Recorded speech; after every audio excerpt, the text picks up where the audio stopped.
Hi, welcome again. Today we start with engine combustion chamber. Combustion is an exothermic chemical reaction often accompanied by a flame. In internal combustion engines, the combustion takes place inside the engine cylinder. And this region we call it as the combustion chamber, where the air fuel mixture gets ignited and combustion begins. So today let us discuss about the combustion chamber requirements and the necessary care that we should take while designing these combustion chambers. Here I have shown a petrol engine combustion chamber and as well as a diesel engine combustion chamber. So here the combustion not only happens here, even this region can also be considered as a combustion chamber region. So first let us start with the SI engine combustion chamber design. The basic requirements of a good combustion chamber are, it should be able to give high power output, high thermal efficiency and smooth engine operation. So let us take each one of the factors like high power output. So what are the factors responsible for high power output of the engine combustion chamber? One is the high compression ratio. If the compression ratio is high, the work output is also high. So only thing is we should see that as we increase the compression ratio in petrol engine, so there is chance of engine detonating. Once we cross that highest useful compression ratio, engine will start detonating. So you cannot be using whatever compression ratio that is possible, but there is an optimum compression ratio. If you can use highest possible compression ratio, it is always possible to increase the work output. For example, if you look at the work done, a thermodynamic relation if you look at here. So work done during a process, say 1 to 2, I can give by the equation P1 V1 minus P2 V2 divided by gamma minus 1, assuming it is an adiabatic expansion. If I take out V2 outside, considering V2 is the clearance volume and V1 is the total volume, V2 if I take out, I'll get V1 by V2. V1 by V2 is nothing but the compression ratio. Then higher the compression ratio, work done will be high. So that way, by using the highest useful compression ratio, it is possible to increase the power output of the engine. It is better to burn the mixture near stoichiometric condition. And also by having optimum degree of turbulence, that is particularly in petrol engine, creating squish.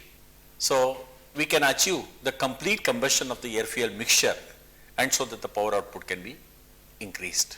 Another factor that is responsible for high power output is high volumetric efficiency. It is the ability of the engine to inhale air fuel mixture during its suction stroke. So normally the swept volume is pi by 4 d square L, assuming d is the bore and L is the stroke length. So actual volume of air inhaled, air fuel mixture inhaled, if it is equivalent to pi by 4, that is stroke volume, then it is 100% volumetric efficiency. But it is not possible to achieve very high volumetric efficiency. In fact, if the compression ratio is increased, volumetric efficiency will start decreasing. So that's why we have to carefully manage the right compression ratio. Also see that the volumetric efficiency is high. That is the way we should be managing it. Another requirement of combustion chamber is it should be able to give high thermal efficiency. Again, if I derive a near standard thermal efficiency equation, the thermal efficiency of Otto cycle is 1 minus 1 by R to the power of gamma minus 1, where R is called compression ratio. As the compression ratio increases, thermal efficiency increases. But again, we should look at detonation, which is possible if you increase beyond compression ratio beyond a point, which will lead to pre-ignition and that to detonation. So we need to be very careful. So what is the right compression ratio should be used so that the thermal efficiency is high and detonation is avoided. And you should carefully design the combustion chamber shape so that the heat loss is minimum during combustion. That is, we should have small surface to volume ratio. Another very important for better combustion, good scavenging of the exhaust gases should happen. So carefully we have to design valve timing so that the good scavenging is achieved. Another important requirement is that the combustion chamber should be designed in such a way the engine operation should be very smooth. So it is necessary that the maximum pressure rise occurs slightly after top dead center, a few degrees after top dead center, around 10 to 11 degree after top dead center. So the pressure rise should be smooth and maximum pressure should occur not exactly at the top dead center, slightly after the top dead center. And see that you use the right compression ratio so that there is no detonation occurs. So by doing all these things, so like properly locating the spark plug and exhaust valve, and right, it is like creating optimum turbulence, or what you can call it as squeezation kind of things, like that it is possible to have a smooth combustion and avoiding detonation. So these are all necessary for the good combustion chamber design. Now let us look at combustion chamber design principles. As I mentioned, we have to have high volumetric efficiency. To achieve high volumetric efficiency, largest possible inlet valve should be accommodated with ample clearance throughout the valve heads. So now the thing is, largest possible inlet valve, sometimes we provide, as I have explained earlier, 2 inlet valves, or sometimes in some engine there will be 3 inlet valves. Or if there is one valve, only if there are 2 valves per cylinder, then the inlet valve size is larger than the exhaust valve size. The whole idea is that during the suction stroke, the engine should be able to suck as much air-fuel mixture as possible. To prevent detonation, the length or flame travel distance must be minimum, as short as possible. So if we can achieve high velocity of the flame, as well as and the combustion chamber, or the distance through which the flame must travel if it is minimized, then the flame front can consume the charge in the shortest possible time, not giving an opportunity for the end charge to pre-ignite. So this is the kind of then the engine operation will definitely be smooth. So most of the times we limit the diameter or the bore of the engine cylinder within 100 millimeters so that the combustion chamber length is minimized. Again, if at all you want to further avoid detonation, there should not be a hot surface in the end gas region. So exhaust valve being very hot surface should not be in the end gas region. It means that the exhaust valve should be near to the spark plug. Thus you should avoid pre-ignition leading to detonation. And moreover, if the valve size is very large, then the mass is very large, surface area is large, so it will absorb more heat. That is, heat storage will be MCP delta T. So larger exhaust valve is used, definitely mass is large, then energy stored is large. That's why it is better. Then it becomes the surface will become very hot, and there are chances of that acting as a spark plug pre-igniting the charge. So it is necessary that the exhaust valve should be kept small. Once we keep the exhaust valve small, then the exhaust area will come down. However, it can be compensated by having high lift. Now, as I mentioned earlier, optimum turbulence should be created by a process known as squish, so that the flame front speed or velocity can be increased, so that the flame front will travel from one end to the other end and consume the charge as early as possible, not giving a chance for the end charge to pre-ignite. So combustion chamber geometry should be designed in such a way largest mass of the charge should burn as soon as possible after ignition. So with the progressive reduction in the mass of charge burned towards the end of combustion, right, avoids chances of pre-ignition. Again, to ensure high thermal efficiency, and satisfactory initial combustion condition, the heat flow should be minimum in the zone around spark plug. For minimum heat flow, the surface volume ratio should be least. A hemispherical shape provides minimum surface to volume ratio. A lower surface volume ratio also gives less air pollution. In the end gas region, surface volume ratio should be large so that there is a good cooling happens and it can end charge will lose heat so that chances of pre-ignition and leading to detonation will come down. Right. In order to extend the mixture range as far as possible on the weak side and more especially and reduce loss, it is necessary that the sparking plug shall be so positioned that it will be scored off any residual exhaust products by the incoming charge. The exhaust valve head should be well cooled.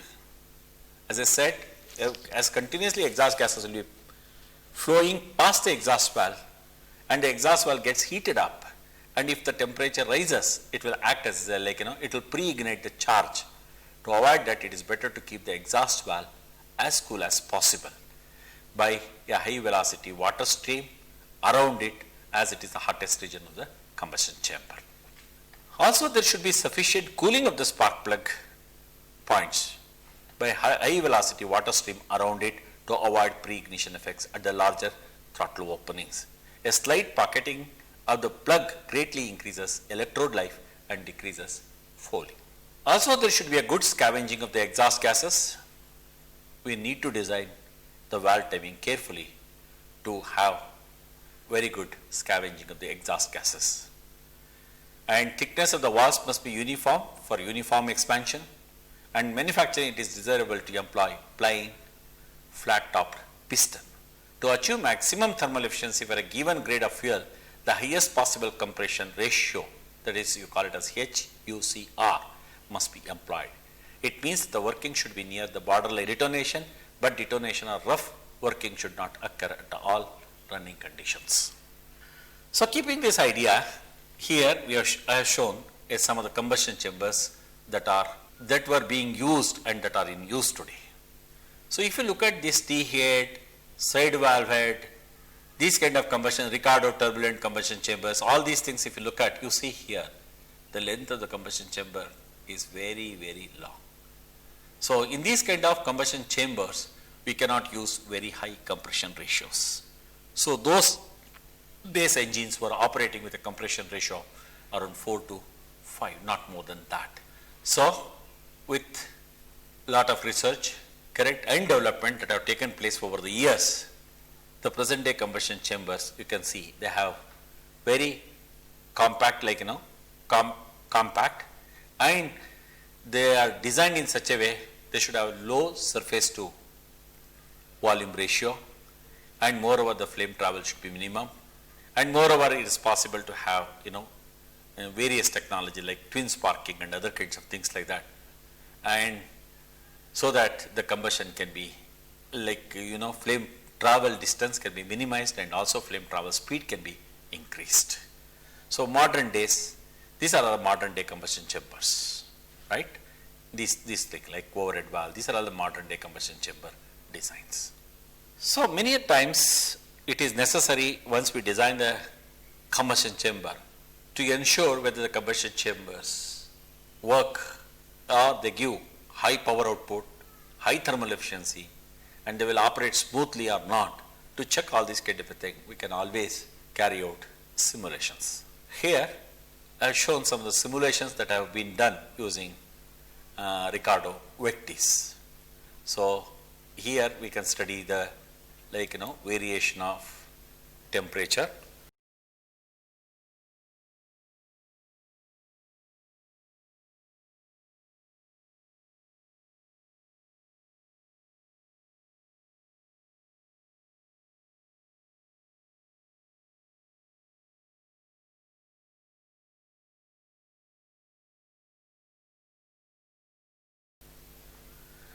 Now in this I have shown the variation of pressure simulation.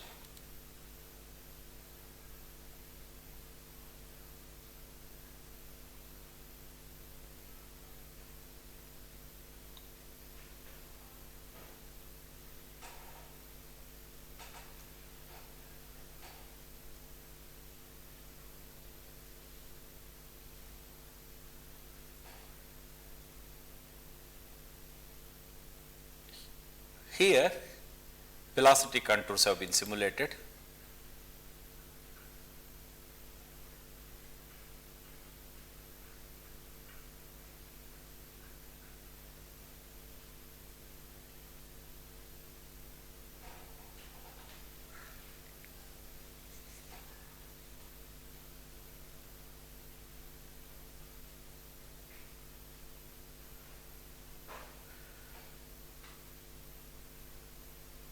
So, knocking of engine simulation is shown here.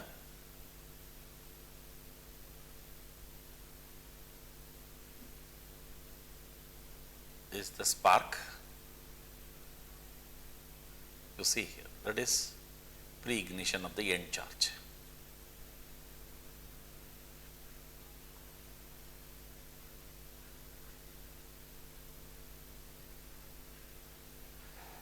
So, variation of pressure during knocking,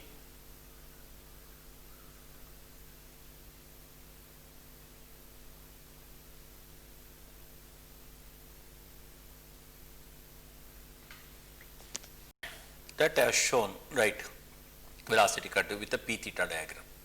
This is the knocking region. So, it is possible we can relook at the design, what can be done, or to reduce the, whether we should reduce the compression ratio or it has to be redesigned so that knocking can be avoided. So, now let us talk about CI engine combustion chamber types. There are two basic categories of CI engine combustion chambers. One is direct injection combustion chamber, another one is indirect injection combustion chamber. You see here, this is the piston and this is the combustion chamber region. It is quite shallow, you can call it as quiescent chamber. For low performance engine we use this, and we are injecting directly into the combustion chamber. That is why it is direct injection. Here you see here, it is quite deep, we can create swirl, however the injection is directly injected into the combustion chamber. The combustion chamber is accommodated in the piston itself. If you see this combustion chamber, you can call it as indirect injection combustion chamber here. You can see here this is the main combustion chamber and this is the pre-combustion chamber. First, during compression stroke the air enters here, fuel is injected, it is ignited, as it starts burning, it starts expanding and the gas enters into the main combustion chamber. So, because of that a swirl is created, better mixing happens and the remaining combustion happens in this region.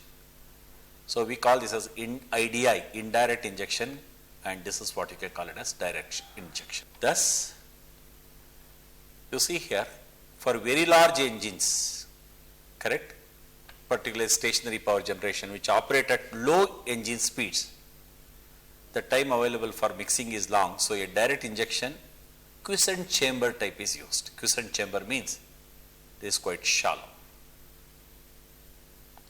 This is shallow. As engine size decreases, engine speed increases, increasing the amount of swirl are used to achieve fuel air mixing. That is why we need deep bowl in piston. This is the one. This is a small engine and higher speed engines we use this. This is for the low speed engines. Correct? For small high speed engines used in automobile chamber, swirl is not sufficient, then indirect injection is used where high swirl or turbulence can be created. This is where this IDI comes into picture. Indirect injection comes into picture. Okay, these are the CI engine combustion chamber types. Now let us understand what exactly we mean by swirl. You see here the fluid or the air is entering into the, let us say, engine cylinder. It is having a spiral motion. Okay, it is rotating also it is moving forward. this kind of air motion, we call it as swirl. The rotational motion of the fluid mass within the cylinder is called swirl. Why swirl is required? It enhances the mixing of air and fuel to give a homogeneous mixture within a short time. It is also a main mechanism for very rapid spreading of flame front during the combustion process. Here I have shown the whirlwind. This is what you can call it as, the swirl. You must have observed this, you must have experienced it. This kind of whirlwind, that's what we are trying to create inside the engine combustion chamber. Now for that we have to have some kind of a mechanical design to create this swirl. So swirl can be generated by constructing the intake system to give a tangential component to the intake flow as it enters the cylinder. That's what this is done by shaping and contouring intake manifolds, valve ports and piston faces. So you can see over here the air is entering tangentially, then it is taking a turn like this. That's how the swirl is created. So you can see the contour valve, right? That's how it comes and creates a swirl, helical port. By having various types of designs like this, it is possible to create a swirl. Swirl is something like we can say is way of creating the turbulence. It promotes rapid combustion in SI engine by increasing the flame front speed, and in CI engine it helps in rapid mixing of fuel and air. Swirl can be quantified using swirl ratio. So swirl ratio is a dimensionless parameter to quantify the rotational motion within the cylinder and is defined in two different ways in technical literature. That is angular speed divided by engine speed in RPM, angular speed of the air, omega. Or you can say swirl tangential speed and average piston speed. L, 2L per revolution is the piston speed. 2Ln if you make, I'll get the average piston speed. So using these parameters, it is possible to find out the swirl ratio. You can see the variation of swirl ratio with respect to crank angle. You see here during intake, we want the air passes through that, enters tangentially to swirl flaps and other things. So definitely the swirl is quite high during the intake, starting of the intake stroke. As it moves towards the BDC, the swirl decreases. Again, during the compression stroke, when it starts moving from BDC to TDC, here there is swirl, there is a squish happening, which I'll explain later. Again, the swirl ratio increases. So better mixing happens, there is a combustion, then starts, and as it expands again, the swirl ratio decreases. Now, you see here, other ways, as I told you, what are the changes to be made in the inlet to create a swirl. Also, many times engines have a wedge shape. You see here, wedge shape, or the bowl in the piston, like this. We can create these kind of geometries to create for the swirl. Okay, now as the piston during compression stroke, as the piston is moving towards the top dead center, the air gets trapped in this region between the piston top surface and the cylinder. Here, this gets squeezed and it start entering into this, right, creates some kind of turbulence. This is what you call it as squish. It is basically radial flow occurring at the end of the compression stroke. And you see here, the squish, after that it turns like this, this is what you call it as tumbling, right? As the piston reaches TDC, the squish motion generates a secondary flow that we call it as a tumble. So squish, then leading to tumble. All this will enhance the turbulence inside the engine combustion chamber. So let me play this video to give a clarity about how exactly swirl is created, generated, and helps in mixing of air and fuel. Diesel combustion chambers come in two main types, direct and indirect injection. Both are designed to promote turbulence, to help the compressed air and injected fuel mix well. Engines using direct injection have cylinder heads with a flat face. The combustion chamber is formed in the top of the piston. Sometimes the rim of the piston provides squish, forcing the air to the centre of the combustion chamber. This causes turbulence as fuel is injected into the cylinder. In indirect injection, the piston is fairly flat or has a shallow cavity. The main combustion chamber is between the cylinder head and the top of the piston, but a smaller separate chamber is in the head. Fuel is injected into this smaller chamber. It can have various designs. This is a swirl chamber. It's spherical and connected to the main chamber by an angled passage. Both the injector and glow plug are screwed into the head. The glow plug preheats the air inside to help start the engine. During compression, the spherical shape makes the air swirl in the chamber. This helps make a better mixture of the air and fuel, which improves combustion. This combustion chamber is divided into a main combustion chamber and an air cell joined by a throat. The injector is in the throat. When injection commences, combustion pressure forces the air to flow from the air cell, where it mixes with fuel from the injector. The rush of air from the air cell produces a rotary motion of gas in the main chamber, which helps make combustion more efficient.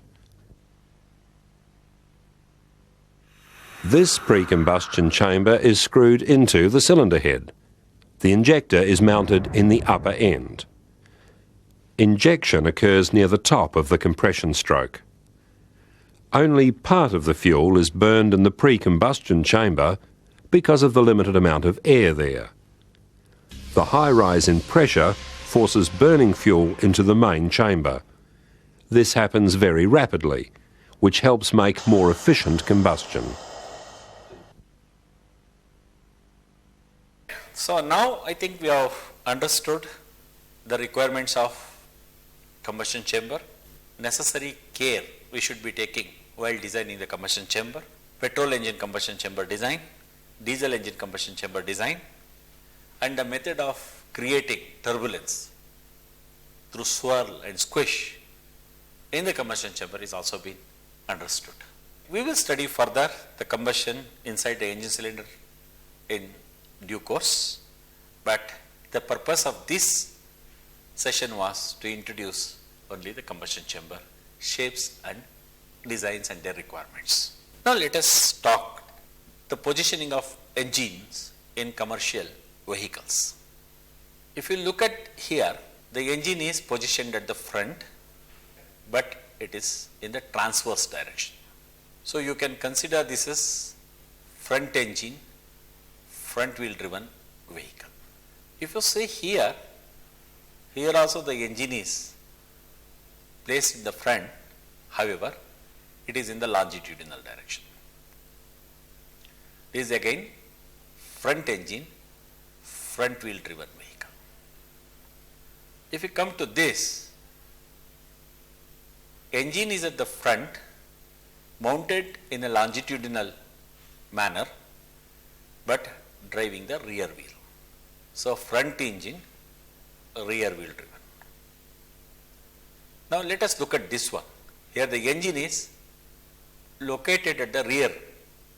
So it is a rear engine, rear wheel driven vehicle.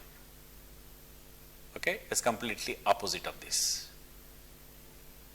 Here engine is at the front, but the motion is transmitted to the front as well as to the rear. You can say it is a four-wheel front engine, four-wheel drive vehicle. So these are the various possible architecture. Depending on commercial requirements, these various types of layouts can be achieved. Suppose let us look at front engine, rear wheel drive. You can see here the engine is at the front and the motion is transmitted to the rear wheel. It is pushing type of vehicle. For proper weight balancing, in this also you can have various types of architecture as shown here. It is basically done for proper distribution of weight and in the front as well as in the rear. What are the advantages of front engine rear wheel drive vehicle? Basically, gradability, ability to climb hills is quite good. Only thing is the volume that is available, passenger volume is low, because we are passing this powertrain here. If you look at the vehicle from the front wheel, it will rise up. Correct? The whole vehicle center of gravity will go up. The volume of the car or the vehicle is less. Since the center of gravity is located at higher position, these vehicles run at low speeds. However, since they are rear wheel driven, whenever the vehicle is accelerated, there is a further dynamic load transfer from the front to the rear, so more load is available and better acceleration possible. And moreover, you can have a proper weight distribution in the rear wheel driven vehicle, and we can achieve better handling. However, if there is too much of weight coming on the rear, there are chances of vehicle getting oversteered. These are all some of the advantages, right? Its handling is quite good. High accelerations are possible. Only thing is the volume that is available is low. Gradability is very good. Now, if you come to the front engine, front wheel driven vehicle, if you look at, again you can have various types of arrangements of components. You have distribution of weight. Now the thing is, if you look at this one, you see here, there is nothing over here. That's why the platform can be pushed downwards and you can always increase the volume of the car. So volume is quite high. Most of the passenger cars, low cost passenger cars, that's the reason, like, they will always have front engine, front wheel driven, so that there's a lot of volume available. That's why many times we say more car per car kind of a thing like that. However, the engine is in the front, more load is in the front, less load is in the rear. Correct. That is why whenever we want to accelerate or something like that, there is load, though load comes to the rear, correct, and the front loses the load, and then definitely what happens is traction force will reduce and the accelerations are not very high. So acceleration performance compared to rear wheel engine driven vehicle, it is less. Since center of gravity is low, because here there is, like, the floor of the car can be pushed quite downwards, correct, we can have minimum possible clearance, and as the center of gravity is low, and it is possible to achieve high speeds. And since there will be more load in the front, many of the times the vehicle understeers. Another architecture is rear engine, rear wheel drive vehicle. Definitely more volume can be achieved. The vehicle floor can be pushed downwards. Center of gravity can be lowered. So many advantages are there. So more volume, low center of gravity. So low center of gravity means high speeds, more weight on the rear, and rear wheel driven, and accelerations are quite good. Gradability is good. So there are many advantages with this kind of vehicle. But if there is too much of weight at the rear, vehicle might oversteer. That is what we should be careful about. So many of the vehicles will have more traction for negotiating, rough roads and all. Then we can always look for four-wheel drive. Here we are transmitting the motion to the rear as well as to the front. So we can, at a given time, it can act as a pulling type vehicle as well as pushing type vehicle if we engage the lever over here, or we can make it as, by disengaging this, we can only make this as a rear wheel driven vehicle, or by disengaging this, we can only make this as front wheel driven vehicle. Let us stop at this point and continue in the next session.